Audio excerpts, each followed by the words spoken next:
Hey, Pastor, it's Richard Chancey with 24 to Double. I got a question for you today, Pastor. What's more important, getting Jesus in or getting the sin out? This question actually comes from my date with my daughter this morning. We do a date every Tuesday morning where we talk about life and what's going on at school and what I'm learning in the Bible. And today she started asking questions about one of her friends. She's got a friend that she works with. The friend's doing a lot of things she shouldn't be doing. Drinking, her relationship with a boyfriend, those kind of things. And Jordan's like, hey, how do I convince her to start living in a better way? Now, this girl is not a believer. And we had a great conversation. And I said, hey, don't focus on the sin. Focus on what can you do to make it more inviting for this girl to begin a relationship with Jesus. And that got me thinking about this today. Hopefully, we're all answering the question the same way, that Jesus in is definitely the answer. Sin out is like trying to bail water out of a boat while the boat has a huge hole in it. You and I both know it doesn't matter how fast you bail, sooner or later, you're going to get tired and you're going to lose ground. That's what sin maintenance is all about. In fact, I believe that there's an enemy that convinces us, if we can just be a little bit better, that God will be proud of us. Whereas with Jesus in, getting Jesus in, when you get Jesus in, you realize that the point isn't even about sin. The point is about relationship with Jesus. And relationship with Jesus, when you're trying to get Jesus in, what I think we find is Jesus takes care of the sin. And I think that's important because we as believers, we as the church, we as the people that are excited about the next generation of the church and reaching the next generation, we have to find more ways to get Jesus in. Now, people tend to move towards acceptance and away from rejection.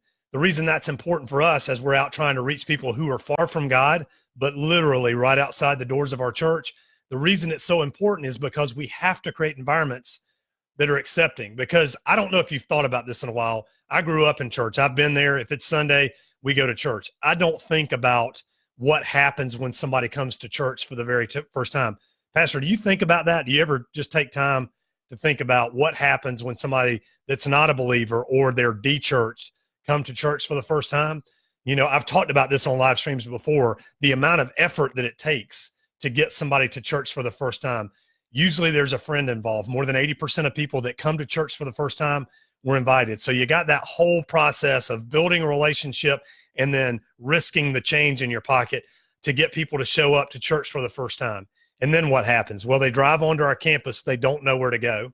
They come through the door. There's somebody strange, but very, hopefully most of the time, they're very excited to see you there. And then they walk in. And if we're not careful, the engagement stops after the front door.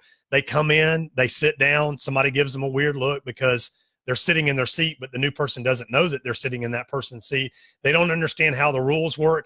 We're raising our hands or we're clapping or we're singing songs from that were recorded a year ago or 200 years ago. Worship style doesn't matter. The bottom line is it's still weird, right? And think about why people aren't in church. I'm in the South. If people don't go to church in the South, it's because they've been, right? It's not like they don't know who Jesus is. They haven't had exposure to church. People don't go to church in the South because they've been to church.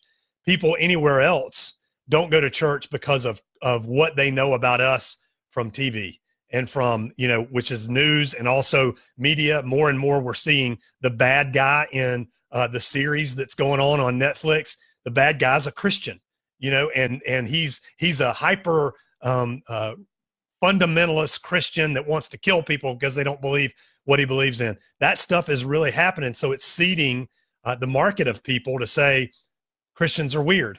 So think about all that effort we get them there. And then what happens when they get there? They have this kind of weird experience. And I think our job is I've coined this phrase, is to de-weirdify it.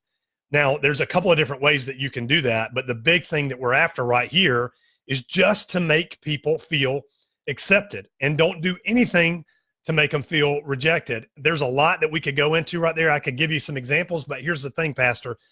You're going to come up with better ways to answer that question than I would.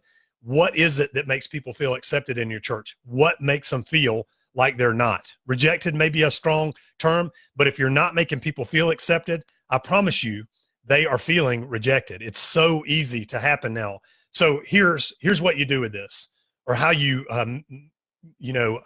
mitigate that feeling in people. You have to think through the how part. Here's the cool thing, Pastor. I'm going to challenge you not to be the one that thinks about how. There's somebody in your church that's process oriented. There's somebody that thinks about systems. They live their life doing that. They make their living thinking about, okay, if we're trying to make people feel accepted, here's all the things that we can do. Okay, let's do away with 80% of those and do the top 20% of these things that are going to truly make people feel accepted when they come back to come for the first time. They're looking at what happens before they come. So if you invite somebody, how do you invite people? Where are you sending them to? How do you get them excited about coming to church? Because when you invite somebody, there has to be a because. Right? You can't just go, hey, why don't you come to church Sunday? Oh, great. What's going on? No reason. Just come. That's not how it works. There has to be a because before they get there. When they're there, how do you make them feel accepted? When they leave, not following up with them is a way of rejecting people. So how do you make them feel accepted even after they leave? Thinking through all those things. Now, the cool thing is, Pastor, you're not the one to do this. God has called you to do a very specific few things in your church. This is probably not one of them for a couple reasons. It's not your calling. It's not your gifting. And so somebody else can absolutely be better at it. And if you decide to do this instead of finding somebody that's the who that can figure out the how, you're stealing the ministry opportunity for them. There, I said it. Okay. Don't steal other people's ministry opportunities by doing it for them, Pastor. Okay. Hey, if you want help with this, we have got at 24 to Double is a 2-year whole church discipleship model. We'll walk you step by step through how to build 7 teams to double your church in just 2 years. Now, those 7 teams include an outreach team, the worship arts and the engagement team, the WOW team that makes people feel accepted when they're in your church, and then the follow-up team that does nothing but think about what do we do after people show up. Pastor, about 6 to 8% of people are retained from first-time visitors. Nationwide, those are the numbers, 6 to 8%. That's terrible. That means if 100 people come to your church, at best, we're only getting 8% of them to come back. We got to do better than that. We got to plug the hole in the boat, Pastor. And we feel like at 24 to Double, we want to partner with you to do that. We've got a way for you to do that. Over the last few years, we've partnered with almost 3,500 churches in 23 countries with this program, and you can check it out right now. We're going to give you a bunch of free sermon series just for kicking the tires. You'll get access to our free gifts and passions test, and you can try it for 15 days for just $7. Check it out. And if you have any questions, let us know. You can reach us at support@24todouble.com. Thanks, Pastor. I'll catch you tomorrow on the live stream.